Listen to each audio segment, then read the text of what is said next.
Assalamualaikum warahmatullahi wabarakatuh. Saya Indri Pratiwi akan menjelaskan tentang perubahan lingkungan. Perubahan lingkungan yaitu terganggunya keseimbangan lingkungan yang disebabkan oleh faktor manusia dan juga faktor alam.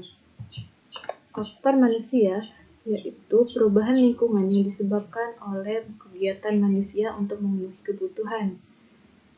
Berikut adalah contoh perubahan lingkungan yang disebabkan oleh manusia, yaitu adanya penebangan hutan, penambangan, limbah industri, pembangunan perumahan.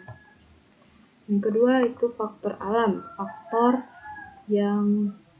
Faktor alam terjadi secara alami tanpa adanya campur tangan manusia. Contohnya yaitu letusan gunung api, tsunami, angin topan, dan juga kebakaran hutan. Dampak perubahan lingkungan, yaitu adanya kerusakan hutan, berkurangnya daerah resapan air, efek rumah kaca, pencemaran lingkungan. Kebakaran hutan memiliki dampak yaitu kehilangan berbagai jenis spesies, mengakibatkan banjir dan erupsi tanah.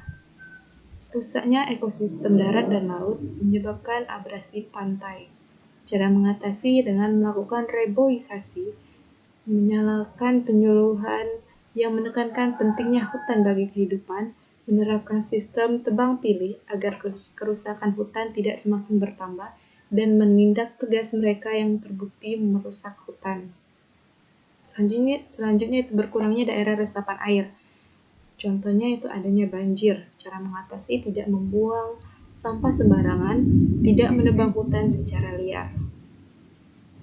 Yang selanjutnya itu efek rumah kaca. Apa sih contoh efek dari rumah kaca?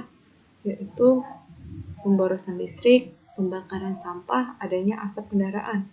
Cara mengatasinya itu dengan menghemat penggunaan listrik, melakukan reboisasi dan menjaga kelestarian hutan agar tetap hijau, mengurangi pemakaian kendaraan bermotor. Nah, berikut adalah pencemaran lingkungan.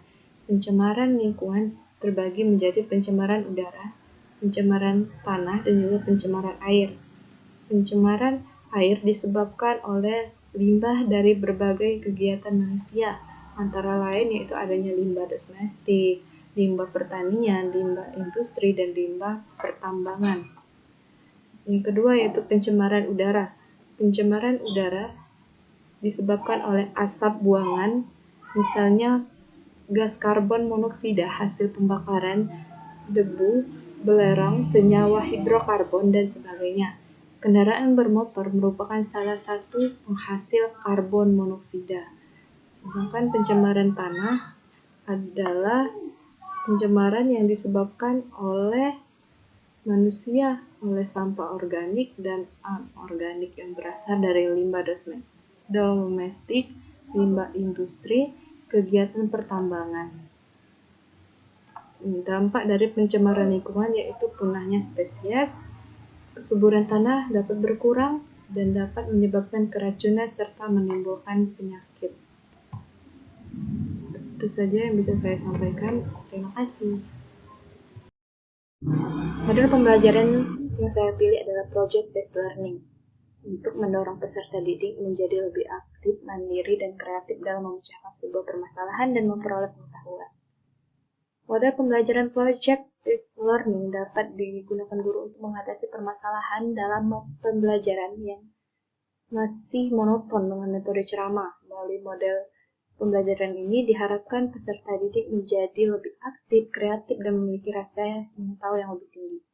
Materi pembelajaran yang saya pilih yaitu tentang perubahan lingkungan. Perubahan lingkungan dapat mempengaruhi berbagai aspek. Perubahan yang terjadi pada lingkungan hidup manusia yang dapat menyebabkan gangguan keseimbangan, karena sebagian dari komponen lingkungan menjadi berkurang fungsinya. Perubahan lingkungan dapat terjadi karena campur tangan manusia dan dapat pula karena adanya faktor alami. Nah, mengapa saya memilih Project Based Learning ini, yaitu karena dapat meningkatkan motivasi belajar siswa, terus membuat peserta didik menjadi lebih aktif, berhasil memecahkan problem-problem yang kompleks, mendorong peserta didik untuk mengembangkan atau mempraktikkan keterampilan komunikasi, memberikan pengalaman kepada peserta didik untuk pembelajaran dan praktik dalam mengorganisasikan proyek dan membuat alokasi waktu, dan sumber-sumber lain seperti perlengkapan dalam menjalankan tugas. Terus, menyediakan pengalaman belajar yang melibatkan peserta didik secara kompleks, dirancang berkembang sesuai dengan dunia nyata. Terus, membuat suasana belajar menjadi lebih menyenangkan sehingga peserta didik mampu menikmati proses pembelajaran.